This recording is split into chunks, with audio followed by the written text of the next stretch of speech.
Oh, yeah. Yeah, this is what I thought. All right, I'm going to bring this up to start the show. What? We need a premium account on Twitter to create live broadcasts on their platform. That's a new rule. Yeah, I know. Hold on. We're going to talk about it. That's where we're going to start the show. I know. Hold on.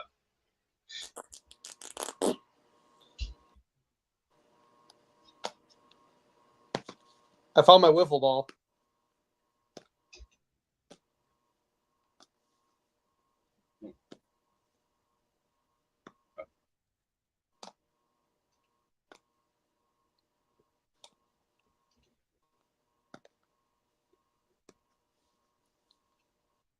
I hope that because this is live, people just see me playing with this wiffle ball. I think people might have been watching you play with your wiffle balls. We were trying to figure this out because, and welcome in to episode 63 of Ramie and Drew. I am Ramie Mackloff. That is Drew Flaggy. We're a couple of Milwaukee-based comedians. We talk about sports and whatever else might come to mind. We could have got you doing a lot worse. People have gotten caught doing a lot worse when they weren't sure or didn't know that they were going live. Dude, I don't even know if you know about why I just laughed at that. You told me all about it outside a comedy club one night. Yeah, you told me the whole thing. Yeah, you already told me the whole thing. The camera was on. Oh. Yeah, that's pretty fucked up. But what I was trying to figure out, Drew, if you're watching us on YouTube and Facebook, we appreciate it.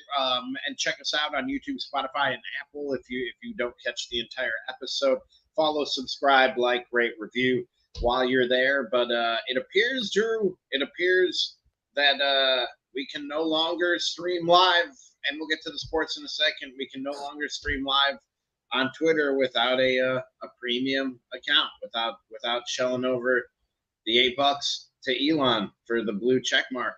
And I don't know, man.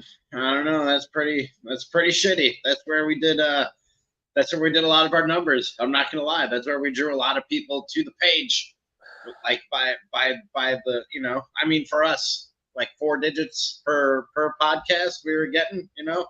1,000, 1,500, 2,000 views per episode over there on the old Twitters, and now we can't do that without paying for the premium account. Do we have to do this like where it's like maybe we should just make a premium account and then like I don't know, just you shell out the $8 and then I just buy you a beer like once a week? Is that like that's like roughly like $4? I'm not paying for a premium account, and I'm principle, and one principle only. It might not be the principle that you're thinking. I had a blue check mark, dude. I had one. All right, and I earned it, and it was stripped from me, and I refused to pay for one at this point. I'm not saying I won't move off that position, but that's been my position, and I'm stubborn. I'm an Arab. We're known for being a stubborn people. I'm a stubborn man. I live up to the stereotype, and I don't want to pay for something that I already had for free and earned through hard work and credibility. You know what I mean? That's how I got it. Not $8 a month. I got it through hard work and credibility, Drew, and I don't want to have to pay for it, and I won't. Sounds very awfully white of you to say it like that.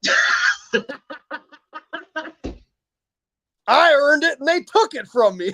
I did earn it and they did took it from me. All right. Wow. Spoken from white lips.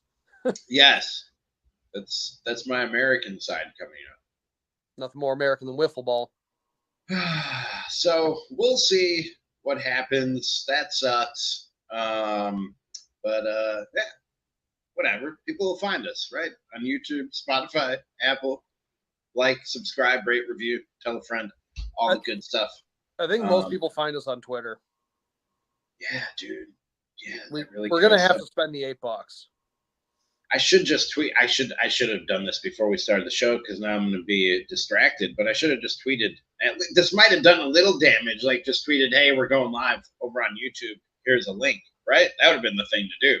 Probably would have. Yeah. But I didn't know this until I hit start stream, and then this notification popped up. It caught me by surprise.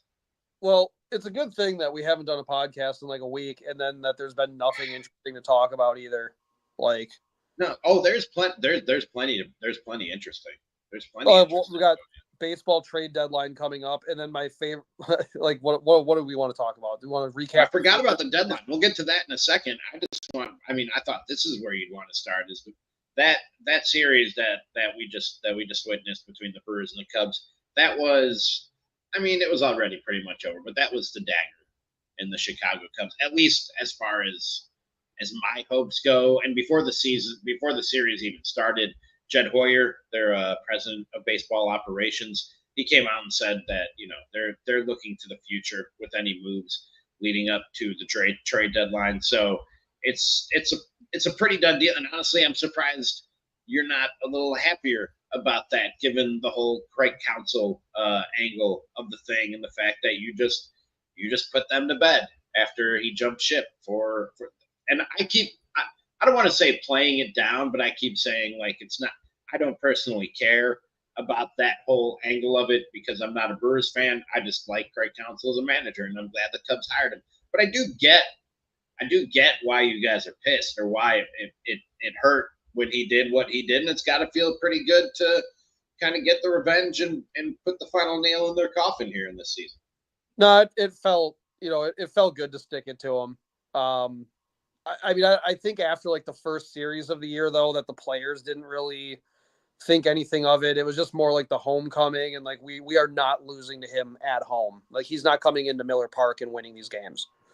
Like it's like because it's almost more the thing of like not wanting to listen to people call the AmFam or Miller Park, call it fucking Wrigley North. No one wants to hear that. Like it's like we're tired of it. When Cubs fans know it annoys us, but it's the same thing as whenever there's like a rain delay or something at like Wrigley, and then every Brewers fan says put a lid on that toilet. So it goes both ways. Hashtag put a roof on it. Yeah. I mean, there are some stadiums like I get it. Like I'll shit on it. Like not have like building a new stadium without a roof is stupid. But like Wrigley and Fenway, I'm like no, and even Yankee Stadium, I'm like no, shouldn't have a roof on it. There's just something kind of classic about those ballparks that they shouldn't. Unless they have to demo those parks and make them into something else, there's no reason to put a roof on those. Like, I'm actually kind of okay with it. No. I do like a roof on every. Do we have American ballpark? Do we have to? We're going to have this conversation. I mean, it's 2024, man. We can have retractable roofs on every stadium. We can have retractable roofs on basketball arenas. You know what? There's no reason there's no reason not to do it. Like we can, and it doesn't really cost that much more. The extra cost is, in my expert opinion, recouped in the fact that it's a year-round venue that's both indoor and outdoor that can hold any sort of event, any sort of live event at any time of year. It's a beautiful thing, the AmFam Field, and any stadium like it. Hashtag put a roof on it. Are you saying like retractable roofs for like basketball stadiums, like in the sense of it being like for like the summer when there's no basketball going on most of the time for the Chicago Bulls, and like they could have like a concert? Yes, that's okay. Exactly what I'm like saying, like if you're starting to talk fucking crazy and be like, it's like spring basketball, why don't we open up the roof or something like that? Yeah, and then it's like listen, I got to watch Pat Connaughton airball 3-pointers anyways. I don't want the wind affecting his shot. Okay?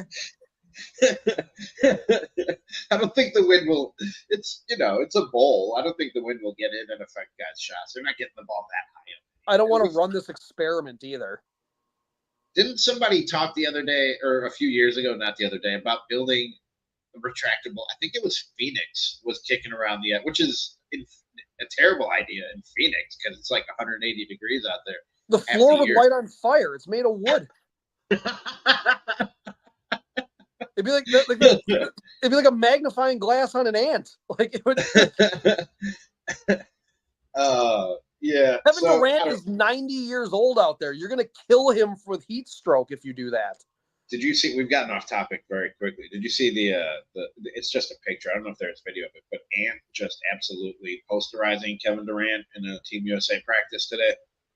Yeah, I saw that. That was pretty sick. Yeah. He has no mercy, dude. And it doesn't matter like the venue. I saw him beat Steph Curry, and I don't know why we're talking about Ant Edwards because, like Drew said, what else really is there to talk about? But I saw him beat Steph Curry in a half-court shooting competition. Like, the dude has no chill when it comes to competition. And that's what I love about Anthony Edwards, dude. It's why he's one of my favorite players in the league, is because he's always looking to kick somebody's ass at something. Yeah. Yeah, no, he's awesome. I noticed today at the gym, actually, a lot of dudes were wearing Anthony Edwards, like AE1s. That's like kind of like the shoe meta right now. A lot of people, and like I'm all for it. They're Adidas. They look terrible. I think they're ugly. But you know what? People are wearing them and they say they're comfy. So they look like if you forgot to put a bunch of holes in Yeezys. Like that's what like if you didn't like maybe they stopped the assembly line when he said what he said, and and they just turned them into the AE1s before they got the holes punched in them. No, because Yeezys are basically Crocs for people who have a jumper, but like right. Yes, yeah, it's just like it didn't get to the hole punch part of the machine. Like that's just what they look like. Yeah, that's what I'm saying. Is they got stopped halfway down the assembly line. Yeah, it's like they're like these are done enough. Okay, so we can go back to the Brewers. Like while I was waiting to get into the show, because like that's the other thing is like the trade deadline. Oh well, I guess Yelich's injury too. That's what I was just going to bring up, but we can talk trade deadline. I did see. I wish I remembered where I'd seen it. I was on the air last night on the Score in Chicago. If you want to go back and check that out on your Odyssey app using the Rewind feature. I saw it come across my timeline, but I was on the air, so I couldn't stop to like look at it, give it any time or attention. That they had sniffed around Vlad Guerrero Jr. The Brewers? The Brewers, yes. Okay. What, like that's sure. Really that doesn't get you excited? That would be pretty sick. Who the fuck are we giving up? That's my problem. It's not. Like, how many bats are you? How many bats are you sending back? This was from Brewer World. I don't know who they are. I got a pretty decent following. I say have a source who is close to a source within the front office tell me the Brewers have made some inquiries into acquiring Vlad Guerrero Jr. Obviously, would be a huge move. Stay tuned. Yeah, I mean, I would be interested in acquiring him also, but there's a lot of play. I would love if Mike Trout's ACL magically healed and we could also get Mike Trout. And I would also you know who else I'm really interested in getting? I'd like Chris Sale. We're not getting like come on. Like no, but Vlad Guerrero Jr. is on the block. According to reports. Also crazy to me, but it's like, all right, like I would take him, but I'm side-eyeing that deal pretty hard where I'm like, what are they taking from us here? You're gonna have to give up some prospects. Yeah, I mean, yeah, there's enough guys that I'm like, all right, I could give, whatever. I'm more along the lines of like the Brewers probably just need to like get another starting pitcher, like go get like a guy like because there's that guy from Toronto, the Japanese guy that we talked about the last time. I'm like, I'm fine with getting another guy with like a 4.0 ERA that can cover like 5 or 6 innings. That's it.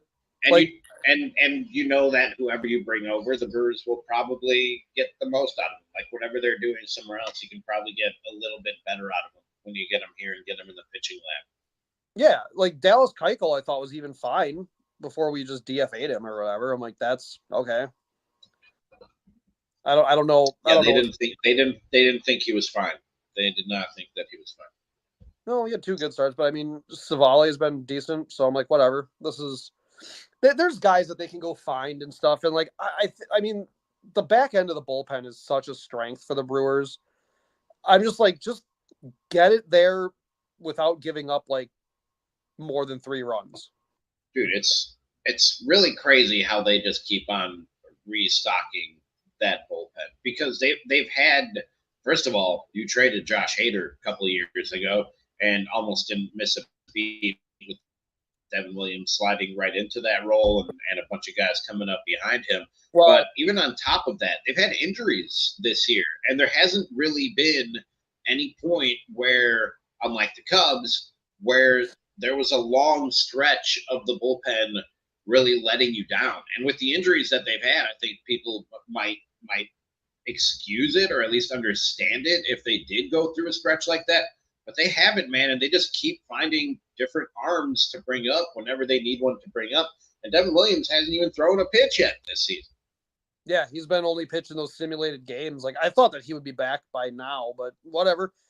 As long as he's back in time that he can be on our playoff roster, I'm good with it. I'd like him to get some reps here and there, but, you know, even in, like, middle relief or something like that, like, you don't got to throw him into the fire immediately. Oh, no, he's actually, he's going to be in the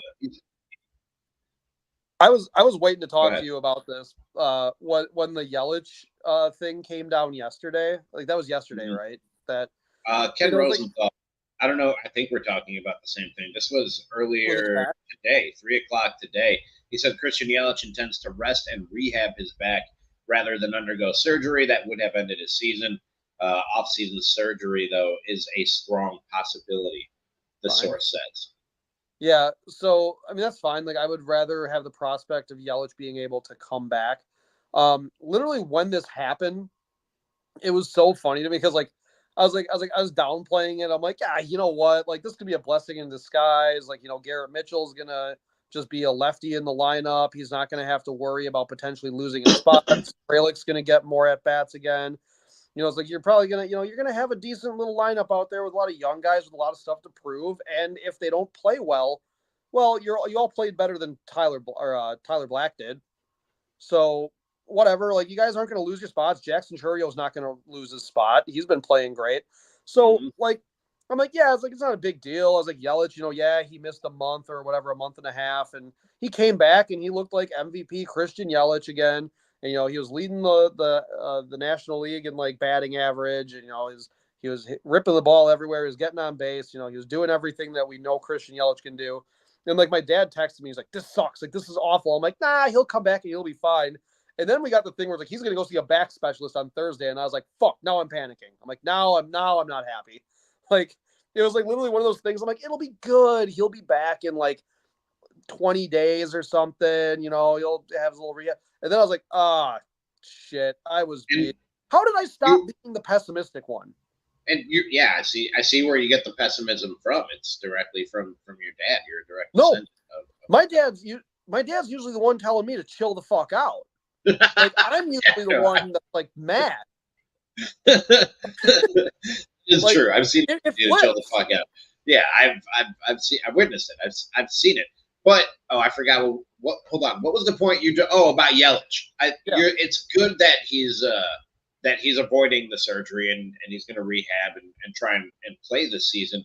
But the fact he's having off-season surgery, I don't know. Hate me if you want for bringing this up, but isn't this starting to feel very Ryan Braun-like? Which if that's the career he has, it's not the worst thing in the world. But you might look back on it, and because of injuries costing him time or injuries just taking their toll on his production, you look back and you go, man, that's a really good player that could have been a Hall of Fame player for us. And he got the big contract already, like the long extension. It's a team-friendly contract when you look at the cost of it, but they're locked in with him for a long time, which they had the same thing with Ryan Braun when he was going through his injury issues. It feels very familiar to me as being someone who was here through all that and watched it all pretty up close. Well, I said that's actually a thing that I said to my dad too, and I was just texting. Like, this reminds me of the Ryan Braun thing. The only difference is Ryan Braun's naggy little injuries he had were those intercostals, like the rib muscles and everything, and those are so small. And it's like, whatever, like he kept straining those, and it was his ribs, and whenever he twisted, I was like, I would rather it be something like Yelich's back, where it's like you can potentially get surgery on that and fix that in an off season. You know, it's like, and then like Yelich would come back, and I mean, sports science, all in like medicine and everything, like it gets better every single year, if not like every couple months. Like, they're learning more and more about these guys' bodies and stuff. And from when Ryan Braun was getting hurt, the technology's better now. For sure, yeah. And that's back surgery is still a tricky thing, and I'm not saying this will be the case with Christian Yelich. There are a lot of guys who are never the same after after going under the knife for back surgery. But yeah, I mean, it gets all medical technology gets better pretty much every day. He's got to go to Brooke Lopez's back doctor. That's where you got to go. Whoever the hell put a new back on Brooke Lopez. That's true. That is true. Christian Yelich is more of a people-sized human being, and true. That's probably find him to back a lot easier. Like, it didn't have to be a custom-made back out of 3 other people. So, but I feel like a back injury can be a lot more detrimental to a baseball player than a basketball player. There's a lot of torque in swinging a baseball bat and throwing a baseball. Brooke Lopez is mostly running, going up and down physically. It's not there's some twisting in basketball, especially if you have like a back to the basket game, which he has a little bit of.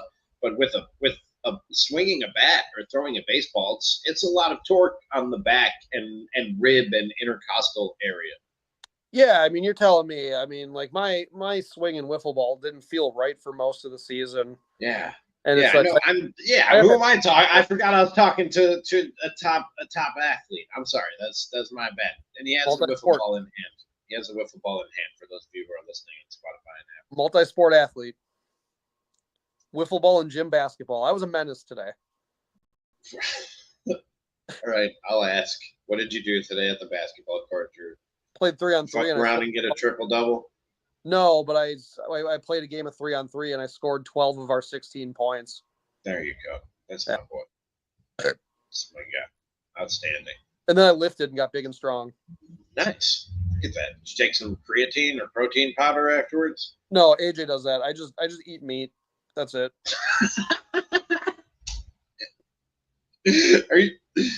He really does? I didn't know that. AJ's taking creatine.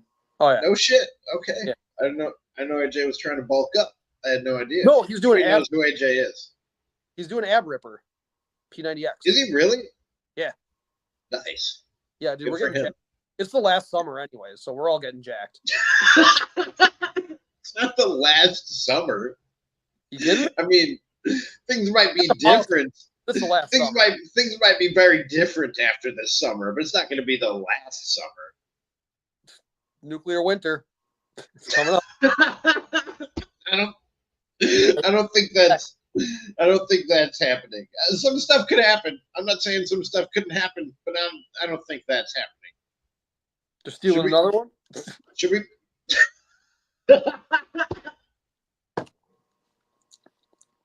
We're not doing that. I'm going to talk like that. I should be drinking red Gatorade. You should be drinking red Gatorade. Yes, if you're going to be an election denier. I got my libertarian cucumber lime in the fridge. That's for special occasions. Very libertarian flavor. Should we turn this into a political podcast? God, no. I don't know, man. There's always something to talk about there. There's always something every day. It's another like earth shifting thing is happening. I feel like it makes the job really easy. Yeah, I mean, we just have to have stupid, like unobjective, extreme opinions. Yeah, we could make like a ton of money. Like Destiny makes a lot of money, and like Hassan Piker, he makes a lot of money. They're both morons. But like, they make a lot. I don't know who either of those people are, but you're probably right. Because you're older than me. I shouldn't know who they are, but they're stupid. There are a lot of stupid people making money on this. A lot of stupid people making money on this. And I never claimed to be smart, but that's the problem. I know I'm dumb. That's the issue here. Same. I don't have any illusions of being brilliant. All right. Anything else on the Brewers or Christian Yelich, or there was something else I wanted to move on to? Trade deadline. I saw one of the other things. This isn't as sexy of a move as like Vlad Guerrero Jr., but I saw potential trade targets for the Brewers, and this was so funny to me because it seemed like this was written by somebody who is just really nostalgic for like the last 3 years of Brewers baseball. Because this is like one of those things where it's like when like a few years ago, it's like, well, why don't we trade for Casey McGee again? Or why don't we trade for like Antonio Aguilar again? Like, what? Like, there were just like all these things. And the trades were 2 of the 3 proposed trades And none of these guys are. Is Casey McGee still playing baseball? He's not still playing. No. He's definitely not. He shouldn't have been 3 years into what was the end. Yeah. But the whole thing was like, which was even funnier, is like they're like number 1 trade target for the Brewers potentially, Mark Canha, and I was like, oh, okay, the guy we traded for last year, right? We're gonna do the K-Rod thing where we constantly bring this guy back every year, and then it was like the next one was shit. What was the other one? Fuck, no, I just lost it. There was another guy that we like traded for recently that just like left. Oh, it was Jesse Winker. Yeah, they're like, we could go get Jesse Winker, and I was like, no, I never want to see him on a playoff roster again. Like, no, he's batting 199 with the Nationals. Like, no, dude, like, exactly it. Brewers fans better than he was last year with us all year. I was going to say Brewers fans, but it's really Wisconsin fans. They fall in love with some weird, not weird dudes in the sense that they're weird dudes, but weird dudes like in the sense that they're just like okay athletes. It happens across the board in Wisconsin sports. Like what is that about you guys that you just latch on to these okay dudes? You have like a and they become fan favorites and guys you want to bring back. You gotta have like your one like moment that's like crazy. Like, you know, it's like Mark Canha hit that grand slam that was like huge last year. Yeah, like, oh, yeah, I remember that. Yeah, I remember. It's like, and then the other one was Tommy Pham, and I'm like, he tried to fight our entire fucking team. He really did. He literally did. Yeah. Here's the problem with the Tommy Pham thing that like when like especially like this should have jumped out and be like, no, we're not trading for this guy. When they brought up his stats, it said Tommy Pham in 36 games for the White Sox this season. The White Sox are bottom feeders. The White Sox are 36 games. The White Sox are a major league baseball team. This guy is so fucking bad at baseball that he literally works out in the offseason learning how to fight in case he has to use it on the baseball field. This guy's a hockey goon. Yeah, he said that. He literally said that. Yeah. He was like, I'm fighting the offseason for a reason. Yeah. Oh, I'm going to fight William Contreras. What? He's a catcher and he's like 5 inches taller than you. He's going to kill you. He was the guy who almost got into fight over fantasy football, right? Yeah. Yeah. He's a psycho. He's a legit psycho. He's an idiot. Yeah, he's an idiot and a crazy person. But like again, for the Chicago White Sox, who I'm pretty sure are dead last in all of sports right now, I think the Beaver could fucking beat the White Sox. At what? At which sport? Don't care. Pick one. I'm Caitlin Clark, ride or die. It's. I hear you. But like, no, it's like in 36 games for a last place team. Yeah, dude. Like, oh yeah, okay. Well, Brewers, you're not going to have to give up any. I'm sure that there's probably a few Brewers fans who fucking love Tommy Pham. They were probably like, yeah, he played for the Cardinals, and they probably aren't you in weird Brewers group chats on the old Facebooks like you are with the Bucks? Are they saying anything dumb leading up to the trade deadline? No, because that group chat's the Milwaukee Brewers social club. Like, I think you're in that one too, aren't you? I used to be. I think when I moved out of Milwaukee for a second time, I was removed. Oh, well. Yeah. Anyways, we know like a lot of the guys who like moderate that, and like, I know none of them are. I know, which is why I was a little bit disturbed by the fact that they would remove me. Well, we'll talk to Corey Bauman about that. He listens to the show. But anyways, like none of them are psychos. Corey. Like, I've never looked at a take by somebody in the Brewers, like the Milwaukee Brewers social club, and been like, that's a dumb take. Everyone's pretty level-headed and normal. Oh, that's not. But now it's like the Milwaukee Bucks Nation is just that place is wild right now. Are you in any Packers chat rooms? Nah, I don't care enough. The Packers are always just good. I'm like, whatever. So you don't know how people are reacting to this Jordan Love story that he's not going to be practicing till he gets his new contract. Uh-oh, Aaron Rodgers 3.0. Brett Favre. Draft replacement, guys. Here we go. I do got to say this about this particular situation. And for those who don't know, Jordan Love, he's at Packers camp. He's doing the old hold in. It's not a holdout. He's doing a hold in. So he's at camp. He's going to meetings. He's doing all the things except for going out on the field and throwing footballs. He's not doing the physical part of training camp right now until they hammer out the details of his new contract. And he's far from the first guy to do this and to try and get his money in this way of going about this way. But when it comes to the Packers, man, and you can take this with a grain of salt that is coming from a Bears fan, but it's also coming from a Bears fan who always says whatever the fuck the Packers are doing, it's working, and I wish the Bears did more of it. But they sure do make their best players at the most important positions in the game scratch and claw for every fucking penny and every fucking little thing that they want every time it's time to sit down at the negotiation table. And I know maybe they don't go after free agents, but when they do, that's something that, like, it leaves a little stink on you around the league when you make Aaron Rodgers and David Bakhtiari and Devontae Adams and now Jordan Love have to sit at the negotiation table and go, the fuck, we got to do this. Like, I like being here. I do a very good job for you. Just pay me and let's go out there and play some football. Well, so the thing with that, though, like right now with Jordan Love, he did only play one season as a starter. So I get it. Yeah. I mean, going as far as they did last year with him essentially being the leader of the team, yeah, he probably deserves more than what they initially probably wanted to give him for his second year starting. But also at the same time, like, you can't get too fucking crazy because something could happen. You could have a sophomore slump. Like, you could be just a team could figure out you have a tell or something and they could start picking you off. Like, guys could start reading you. Like, those guys in secondaries, they're not stupid.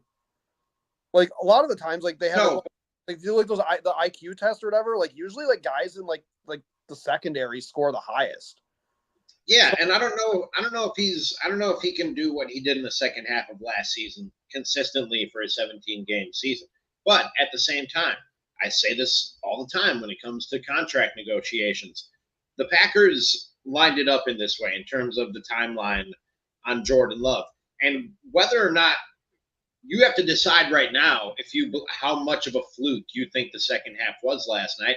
And if you think he's the real deal, you have to pay him top dollar. Like, that's just the way that the market works. Because if you don't, and nobody can do it anytime soon, really, relatively speaking, but if you don't, somebody will. Somebody out there is willing to do it if this thing got ugly enough and Jordan Love, was like, if you don't want to pay me, trade me. There would be somebody out there who would be like, yeah, we'll trade for Jordan Love and give him top dollar. Because that's just the way the market works.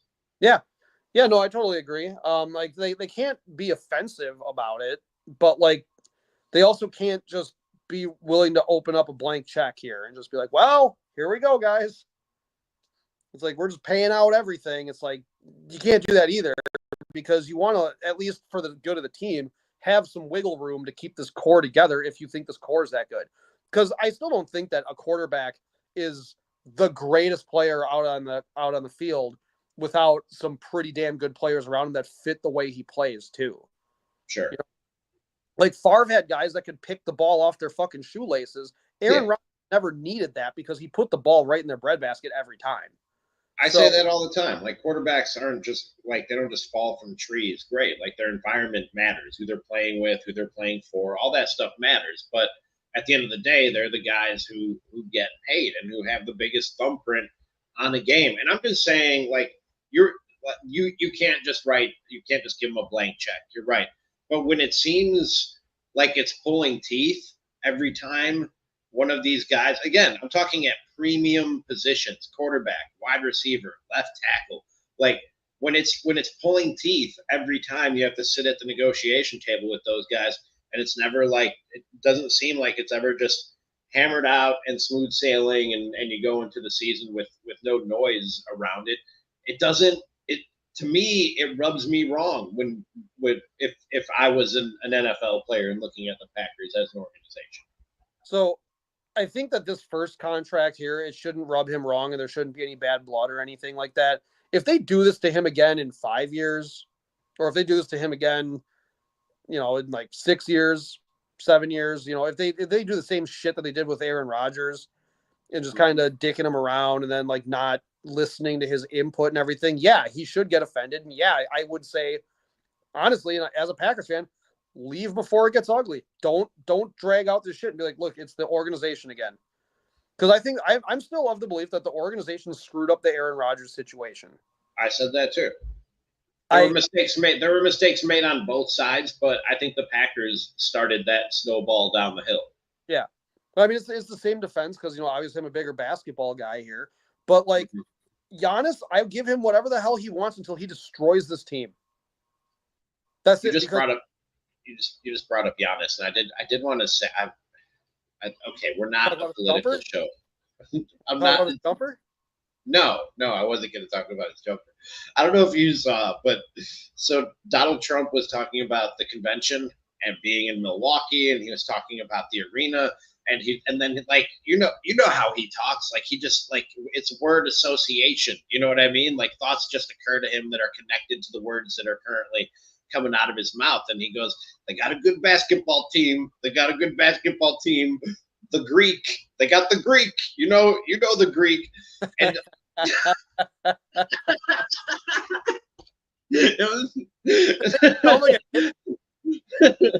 which it was funny. It was a funny little moment. But you know what's going to happen now, Drew? You know what's going to happen? Up until now, Giannis has been universally loved and lovable. There's no way you don't like Giannis.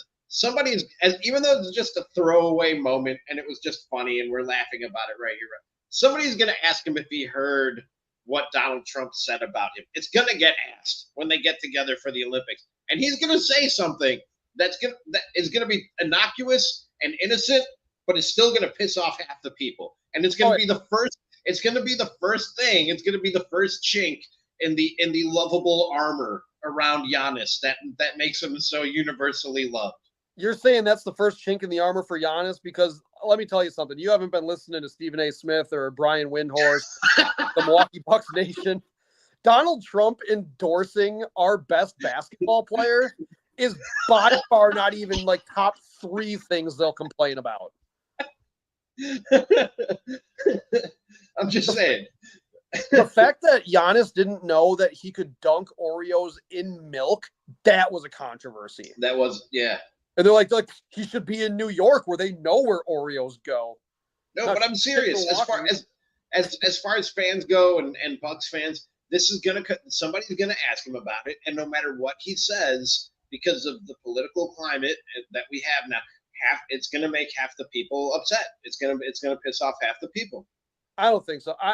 Because whether he knows about it, he knows all the chatter. Like that all came out last year. That all the players are very aware of what's being said about them, and it was affecting guys like Bobby Portis and shit. Like they all know. These dudes all talk in the offseason. It's not like they're like just work friends and they're like, all right, well, see you when you punch in tomorrow. The Bucks have a culture of like everybody knowing everybody and being friends with each other and stuff. Like they seem like they always preach their family thing. Giannis knows what was said in his stadium. And you know what? He's going to come out and he's going to downplay it and just be like, no, I don't pay attention. And that's going to be that. Like, that's all he's going to do. He's going to be. I have it. You want to hear it? You want to hear Donald Trump talking about Giannis? Kind of, yeah. Wow. He's like 7 feet. Basketball team, which is excellent. The Greek, right? The Greek.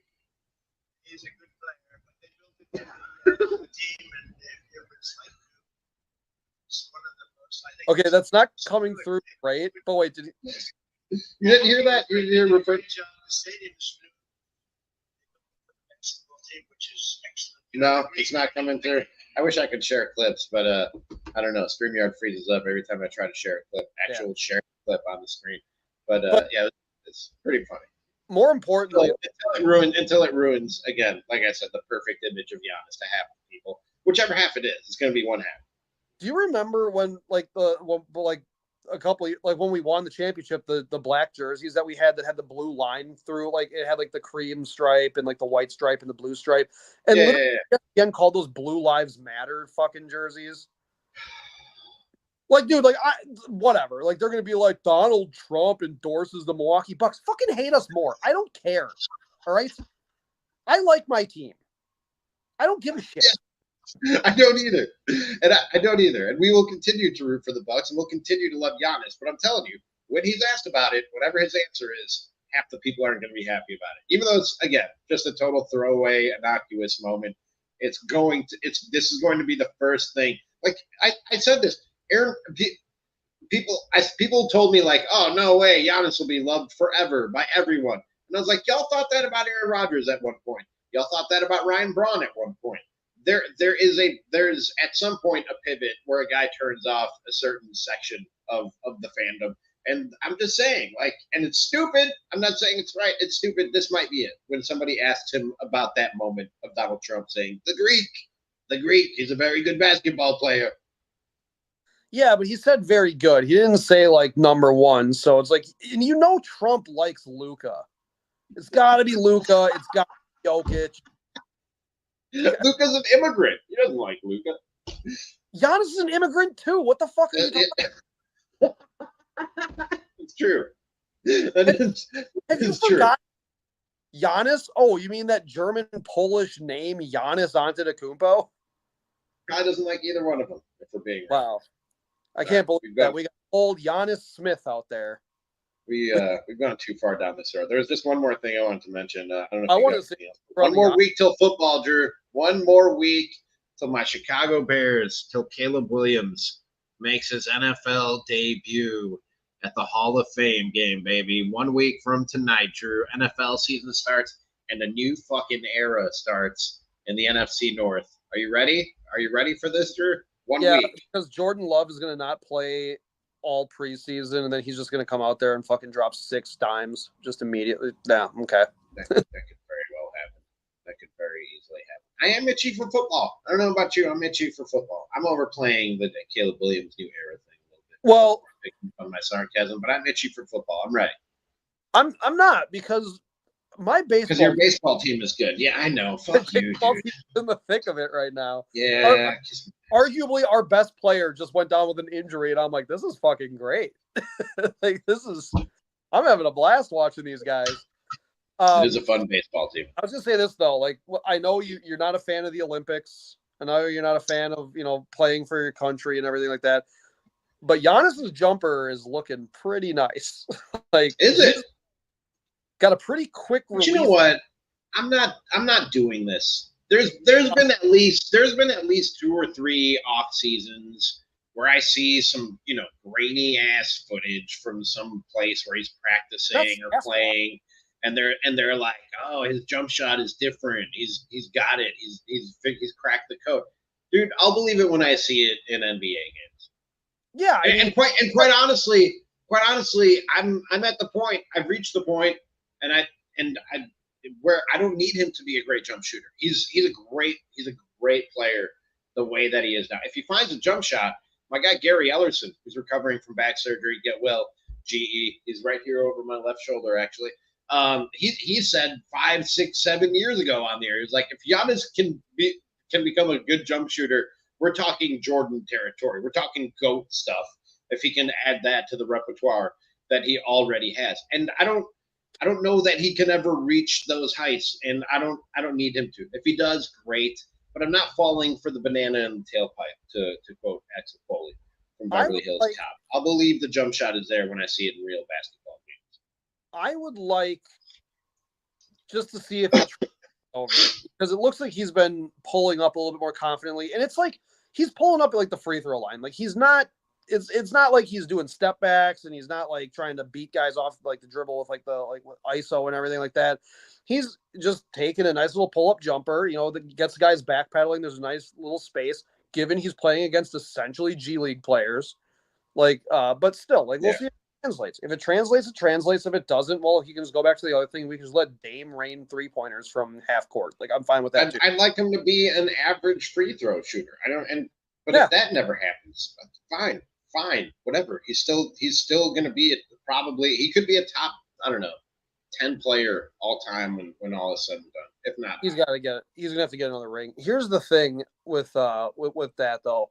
Giannis has made steady improvements every year, and every year we're always like, well, what can he improve on now? He gets more efficient. You know, he gets better with ball handling. His playmaking gets better. You know, it's like everything he does, like he's been able to improve certain aspects of his game every season while not taking away much of anything else from his skill set. It's not like all of a sudden he became a great playmaker, but now he can't rebound. You know, it's like he's still in the right position. He still hustles.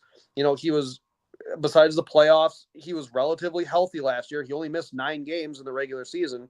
But so it's not like he was playing less games. It's not like he was playing less minutes. Like he always finds a way to improve. So watching this, I'm like cautiously optimistic about where this could go for him. I'm good with that. Oh, there was another Bucks related thing that I did want to bring up too.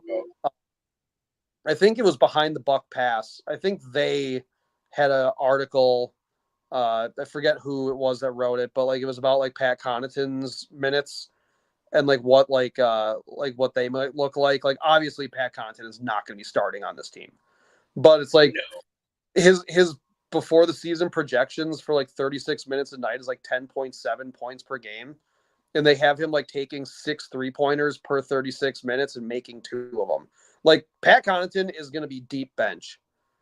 Because everybody else that we picked up in the offseason is better than him at all of those metrics. That would be a good thing, man. That would be a good thing if because it seems and the deeper we get into the offseason, it seems like this is he's going to be a part of the roster. But if you can lessen his importance on the roster and push him down a few rungs on the ladder, then Pat Connaughton becomes an easier pill to swallow in the minutes that he's going to get. And that's exactly why, with the Chris Middleton ankle rescoping surgeries, I was like, God, here we go. Because that just means, okay, now Taurean Prince is going to be starting at the 3, and now that means that Pat Connaughton is going to be your swing man off the bench. And I'm like, I don't want that. I don't want Pat Connaughton seeing more minutes than AJ Green and Andre Jackson. I'm like, you can go out there, and when you got to play with Tyler Smith and you got to play with AJ Johnson when we're blowing a team out, when we're beating the Celtics by 65 points in the second quarter, then you can put Pat Connaughton out there. I also do think, and Eric Name said this from The Athletic when he was on with me on the Fan a few weeks ago, Pat Connaughton he's kind of a coach's player, and Doc Rivers is, a veteran head coach who likes his veterans, and he's going to try and find a role for Pat Connaughton on this team. I do think that's the case. Yeah, Doc Rivers loves his players that are players coaches so much that Pat Beverly's playing in fucking Tel Aviv right now. So, and on that note, this has been episode 63 of Ramie and Drew. That is Drew Flaggy. I'm Ramie Makloff. Again, sadly, not streaming live on Twitter anymore, but we are on YouTube. We are on Facebook Live, and you can catch us anytime you want on YouTube, Spotify, and Apple. Like, subscribe, rate, review, tell a friend. We especially need your help now that Elon Musk is screwing us by trying to get $8 a month out of us to stream live on Twitter. We need you. We need you to like, subscribe, rate, and review, and help grow this thing without Twitter, if that's even possible. It's Ramie and Drew, episode 63. We will talk to you next time.